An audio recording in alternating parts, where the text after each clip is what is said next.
Nationwide na ang Laro Olympics! 103 public elementary schools sa Schools Division offices ng Marikina City, Quezon City, Cebu City at Davao City ang na-educate, na-engage at na-empower sa Breeze Laro Olympics. Sige sa mancha, tuloy ang laro! Hatid ng Knowledge Channel Foundation at Breeze.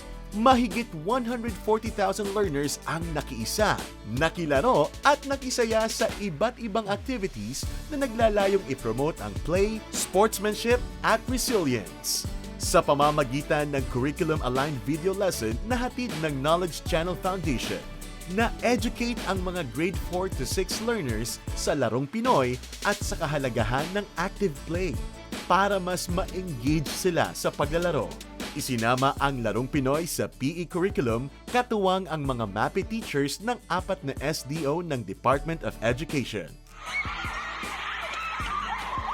Nagtapos ang Breeze Laro Olympics sa inter-school culminating activity sa bawat syudad kung saan na-empower na makilahok ang mga mag-aaral, guro at magulang. Nakatanggap ng mga medalya ang mga nagwaging mag-aaral at nag-uwi ng bagong Knowledge Channel TV ang overall school champions ng bawat SDO.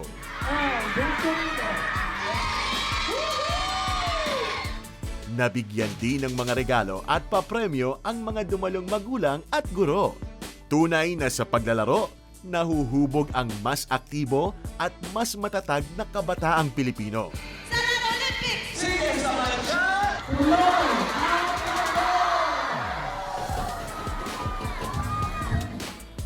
Reach more, teach more with Knowledge Channel Foundation.